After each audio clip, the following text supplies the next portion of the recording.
Welcome to where time has no teeth. Today, we will be diving into what is known as the Seagull ST3600 movement. I was able to get this movement on the internet for a wonderful price. I was a little concerned at first because I had not ordered from this site before, but everything was fine. This movement was recommended because it has larger parts to work with. This is helpful by being easier to manipulate when starting out in this hobby. This is my first time disassembling this movement, then with any luck, putting this thing back together and having it work. That's right. And I'm not wearing finger cots or gloves right now. I will in the future, but the plan is to clean all the parts after taking it apart. I'm new to recording these types of videos. I just have an old cell phone and a digital microscope. I'm gonna mess up this name, but it is a Elicliv microscope that I got off the internet.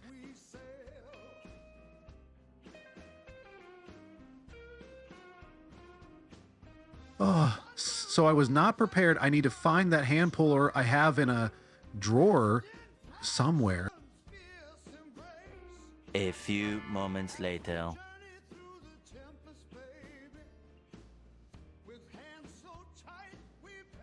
I use this piece of plastic to cover the hands so they are not scratched or damaged in any way.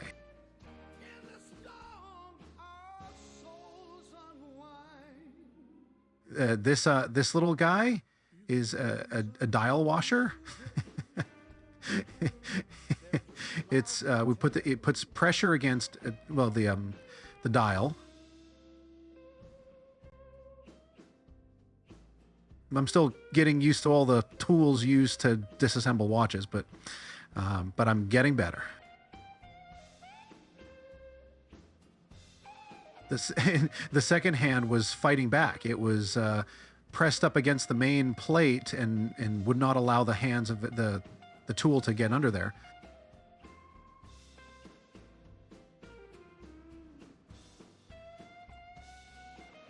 I thought it might be a good idea to try and use the tweezers to pull the second hand off. That was not the way to get it done.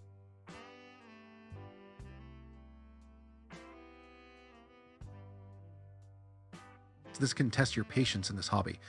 But this is just the beginning. I'm sure there are probably better ways to do this, or there are better tools available, but I'm working with what I have right now.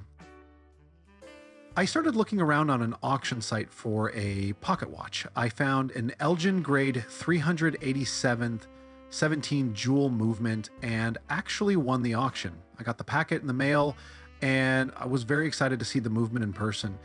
I opened the package and it looked nothing like the one I bid on. It turns out it is an Elgin grade 303 7 jewel movement, and I didn't pay much for the watch, so I decided I wasn't going to go through the pain of returning it. Yeah, so now I have the 303 instead. It is still 102 years old. I'll keep it. I'm thinking to myself, is this movement gonna fit in this holder? As you see, the answer was no.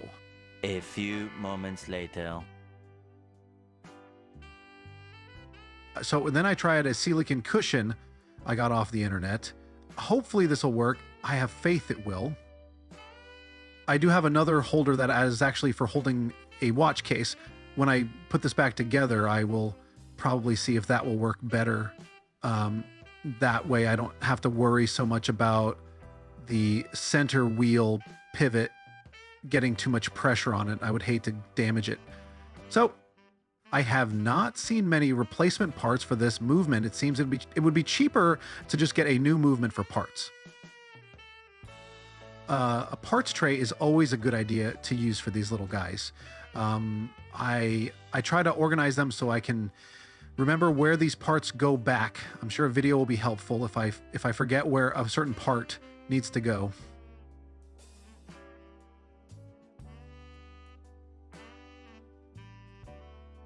Some movements have schematics that you can get to help with your assembly process, but not all of them have ones available. Most mechanical watches have large similarities for the main basic components in the watch.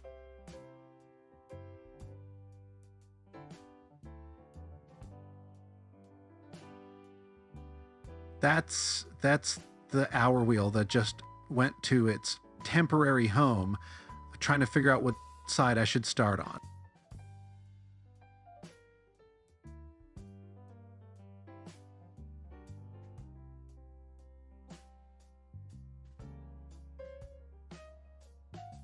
For an expensive movement, this thing is pretty good looking.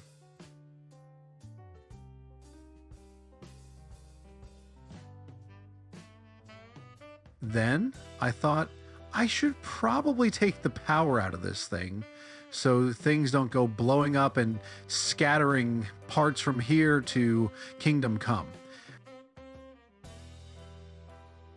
I'm pressing on the click to allow the barrel to unwind while letting the crown slip through my fingers.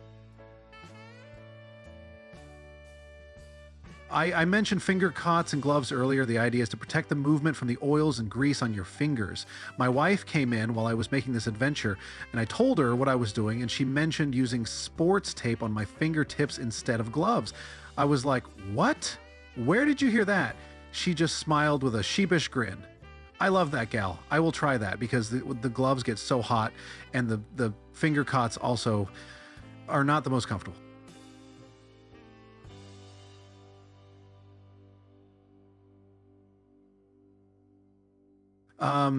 As I mentioned, this will be my first full disassembly and assembly. I have messed with movements by taking a screw out here and there and then putting it back together. It can be intimidating when you have all the parts lying in front of you. I think about the saying, how do you eat an elephant? Well, first I would not want to, but you do it one bite at a time. Something else that was helpful was sharpening my screwdrivers.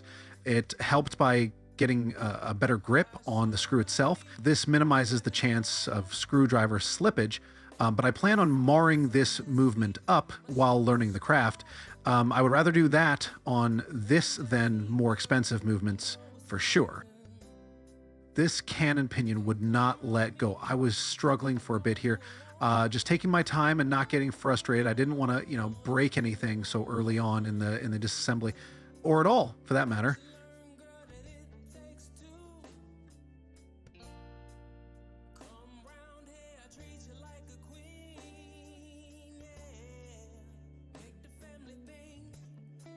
This thing is fighting back. The tool arms were not getting a good grip to take it out. There was a special tool to take it off, but I don't have one yet. I thought I could just put some more pressure on the two arms. It worked. It finally popped off.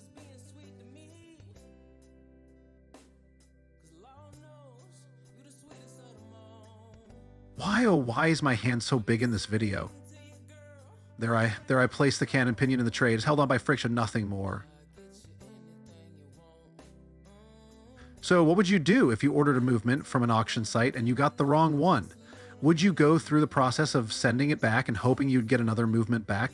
I doubt the one I actually bid on is still available. I would rather have the 17 jewel movement, but the 7 jewel I received was in good shape. I'm just starting my collection, so I'm not too worried about it. What do you think?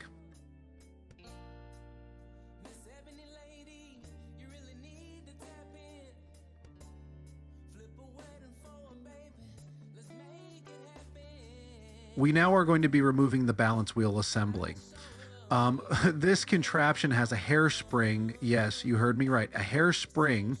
It is the coiled up wire that allows the actual balance wheel to oscillate back and forth. We need to be very careful with this. If I mess this up, there will be some explaining to do, Lucy. There is a spot in the movement to place a screwdriver in, and you can use a twisting motion to get the balance assembly to come loose. You don't have to use a lot of pressure. We are using our fine motor skills here and don't want to damage anything by using too much force. We are being very careful with the balance assembly. There's a tool, seems to be a tool for everything in this hobby, that you can balance this part on. And I'm just flipping it upside down and placing it carefully in the parts tray. Next is going to be removing the pallet fork bridge. Yes, it covers the pallet fork. The pallet fork has small jewels on it that interact with the escapement wheel, and the pallet fork is very small and kind of looks like a little bird with its wings spread, ready to go south for the winter.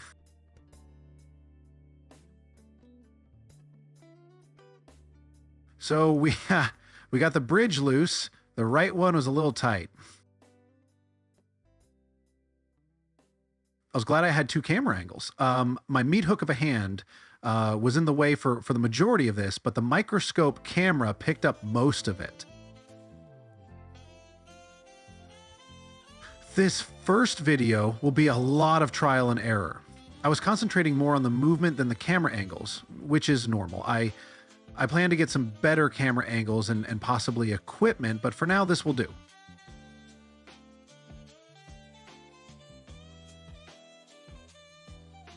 I wanted to check and see if the screws were different sizes. This is the start of my adventure, and I wanted to see what screws go where and if they were the same or not. I'm in no rush. This is a hobby after all. What type of hobbies do you enjoy? Would you consider giving this a try?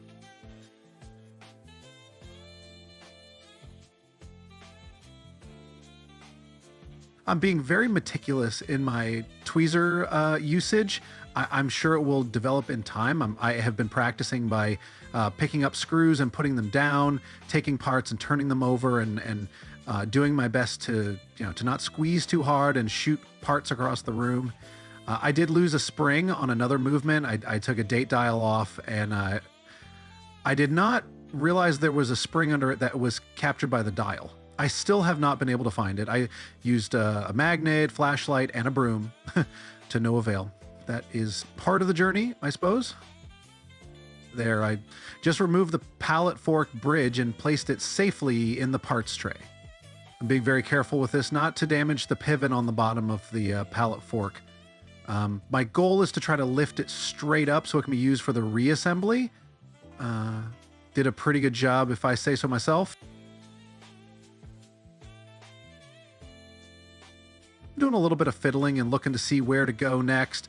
Again, there is no rush here, just taking my time to see how things work. I'm sure as I do more movements, the process will get shorter, but for now, it is what it is.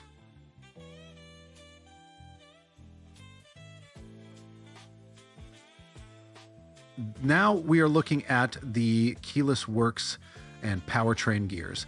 This plate that is covering the keyless works also acts as a spring. I'm going to try to relieve any pressures I can so we don't have parts flying around. This is a no-fly zone, no clearance for landings.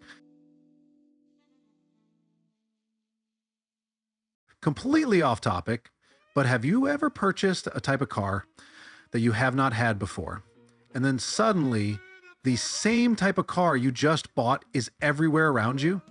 It's like, wait, why is everyone getting the same car I am? Am I setting a new trend? Or what is going on here? It is amazing how our minds work and how a different perspective can change reality, or at least perceived reality. Just having awareness of our goals can create a wonderful and exciting journey, like making these videos. It took me less than 30 minutes to take this movement apart, but with finding the music, getting the right volume, adding voice, fiddling with scene transitions, this is exhausting. I've put days into just this one video. You don't know what goes into something until you give it a try for yourself. Now that we have that taken care of, we need to remove the plate to see what kind of treasures lay waiting for us to discover.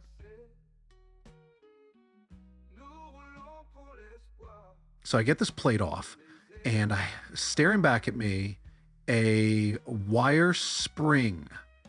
I'm having flashbacks to when I lost the spring that was under the calendar dial in the last movement I was fiddling with.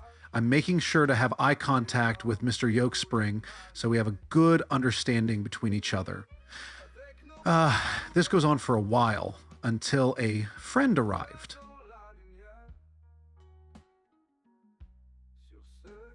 And who is this friend that will make things all better, you ask?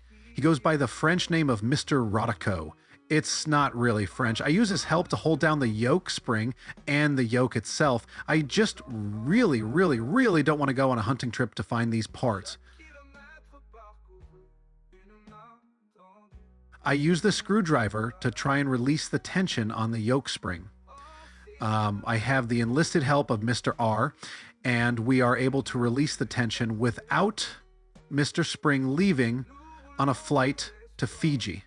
Those international flights can be expensive, and we have no budget for that. Actually, we have no budget at all for this. That is really the end of the springs in this movement, so we can take a deep breath and relax a little. I'm just joking. This is relaxing for me. It is fun and fascinating how these tiny parts were able to be crafted even back in the 1800s. We are removing the yoke now, and we'll place it safely away.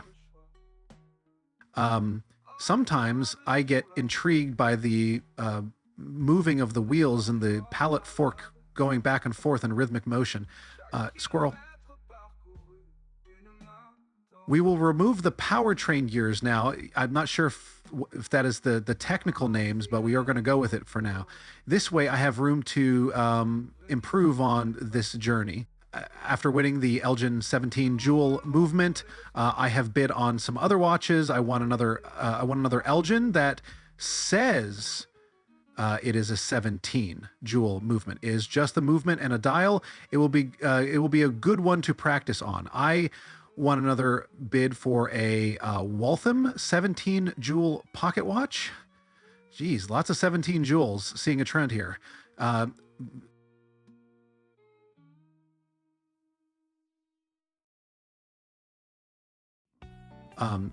Looking at these two gears now, trying to determine if they are the same or not. And after some examination, it looks like they are indeed twins. So in the next video, when we assemble this movement, I think I will try to do some shortening of the video if I can. This seems to be a little long for the task at hand, but like I mentioned, this is the first one. If you make it to the end of this video, I would like to say thank you for appreciating all the work that goes into these. I bet even Mr. Rodico and Mr. Spring, thank you too. They worked really hard to make this dream come true. I'm sure we will have an appearance from both of them in the next one. Maybe they will even enlist some help from friends or family. They told me they were very excited to be part of this. If you have any questions, please leave them below. I have a friend named Ash, and she would be willing to ask your questions in the next video, and we will see if we can get all those answered. Ash is Australian and with a pretty cool accent, if I do say myself. So we are going to remove this screw, which I believe holds the setting lever in place on the other side of the movement. We talked before about screwdrivers. I'm doing my best to hold the screwdriver straight up and down. I'm doing this for, at least for me, it reduces the possibility of the screwdriver slipping and scratching the movement. So we now remove the stem of the watch, and on the other side falls out a couple parts. There is the setting lever, sliding pinion, and winding pinion. The two pinions are stuck together with a little grease, it seems. Well, when I was a child, I had a fascination about how things worked. I remember one time, I took the family alarm clock apart. I was very young, and there were parts everywhere. I'd lost some, and some just got shuffled around. My father had to get up early that morning, and he was looking around for the alarm clock, he came into my room, and there it was in all its wonder, spread throughout the room. He was an understanding role model. He just looked at me. He's just looked at me, smiled, and he shook his head back and forth and shut the door. And I think that Christmas I got Legos and a note to leave the alarm clocks alone.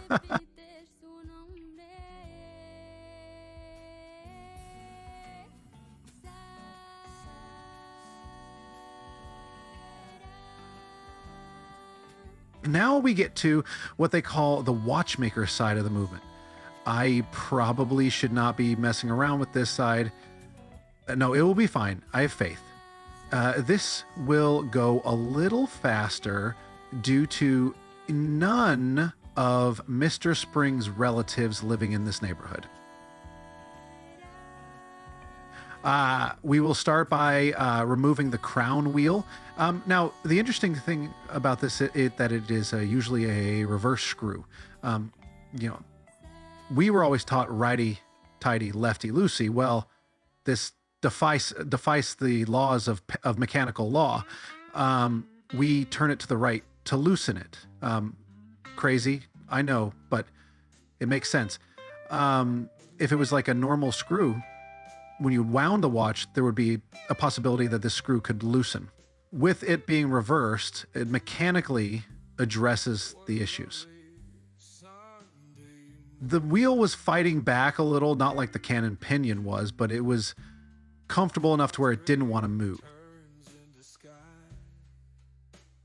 I did finally relocate, and these allowed us to start to remove the ratchet wheel.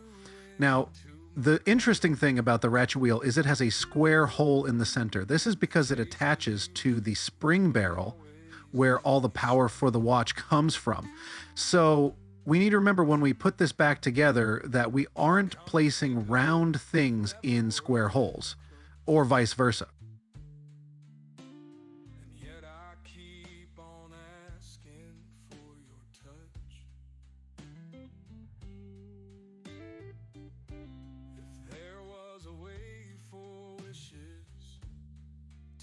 And here you can make out that squareness of the hole in the ratchet wheel.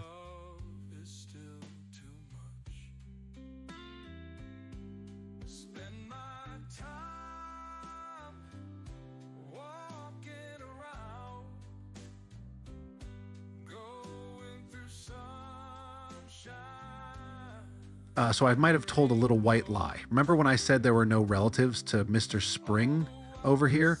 Well, there is one. We are removing the click. Under the click is a half circle spring that helps it engage the other wheel. This spring is well-mannered though, and we don't have to lock eyes to have that understanding of the no-fly zone. Here we were, relocating the click, and it jumped away. Not a big deal, it just took a short trip. Nothing we can't manage.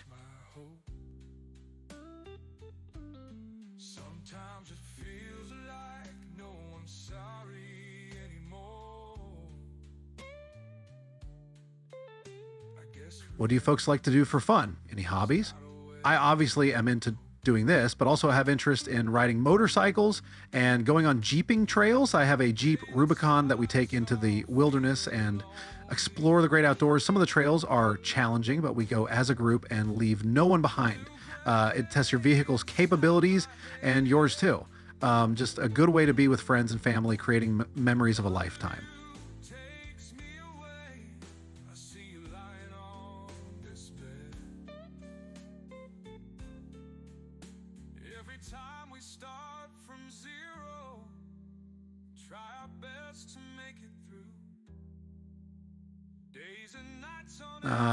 Now for the escapement wheel bridge. This is only one screw, but there are indentions in the plate to help secure it. These blued screws just add to the beauty of this movement. The escapement wheel bridge also has a place where you can put the tip of a screwdriver in to help with the removal process.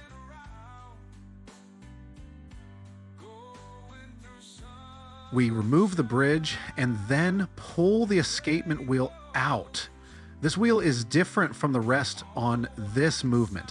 The gear teeth are very large and shaped unlike the others.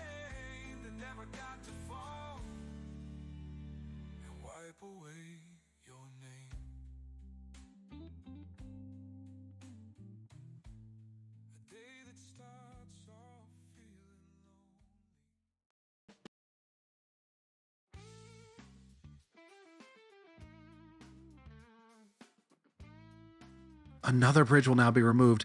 It keeps the train of wheels in place.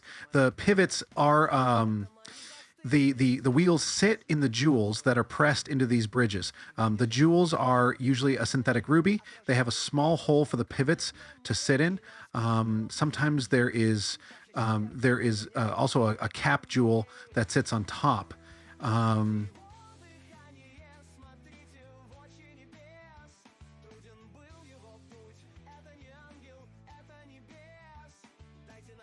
There are 3 screws in this bridge. They are all the same, so triplets. We talked about the rubies. These are usually man-made. They help reduce the friction of the metal pivots of the wheels when they turn inside. Who would thought of this stuff, by the way?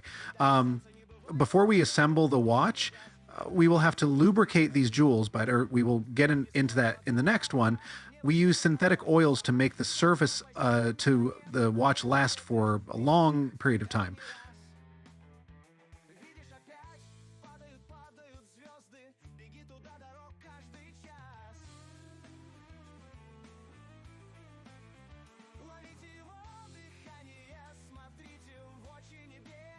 We now remove the train of wheels. The center wheel is referred to as the second wheel. Technically, the main barrel is the first wheel, I guess. There is then a third and fourth wheel. The speed at which these wheels can spin gets faster and faster until you get to the escapement wheel, fifth wheel. This one has the fastest spin rate if allowed to spin freely. I heard somewhere that as you progress in the wheel chain, the pivots of the wheels get smaller. If you were lost during assembly, this could help point you in the right direction.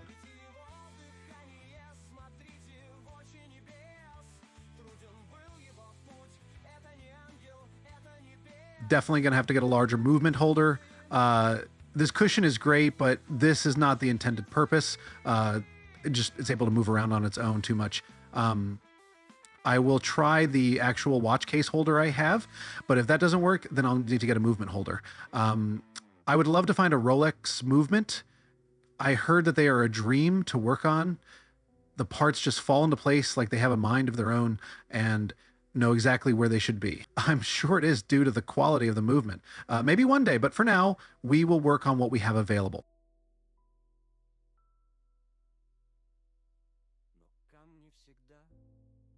The last wheel we have here is the second wheel.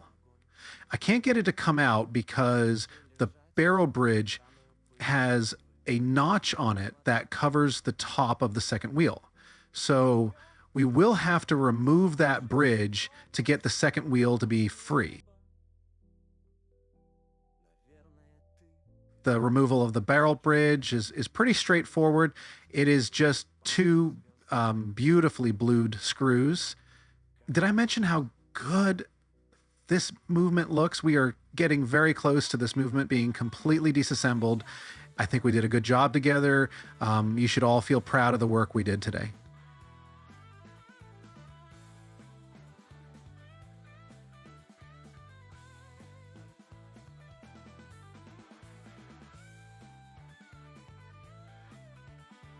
So, where did I get the name of this channel where time has no teeth? It was from a Star Trek movie, Generations, I believe. There was an extra dimensional realm known as the Nexus. In this realm, you could be anywhere you wanted to be from memories you once had. In this realm, time was irrelevant. You could stay there forever if you chose. Soren was the bad guy blowing up planets to change the course of the ribbon that was traveling through space. This ribbon was also the door to the Nexus, and he was trying to get back. Soran was explaining the Nexus, and because of the eternal nature of the realm, he stated it was a place where time has no teeth. The idea here is just to relax, maybe learn something, and have a laugh with me, Mr. Rodico, Mr. Spring, and his family, and in the future, Ash.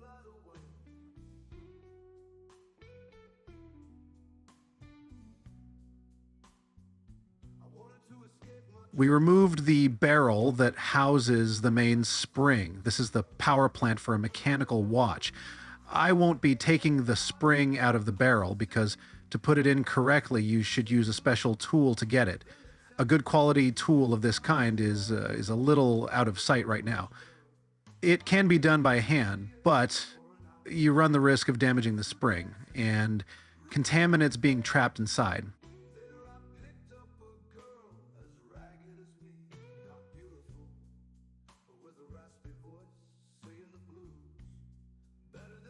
I'm just putting the train of wheels in the parts tray for safekeeping, and the parts will stay here for a bit until I can record the magic of the assembly process. This was really fun. To get the video put together took some time, but it was educational for me, and I had a good time while doing it.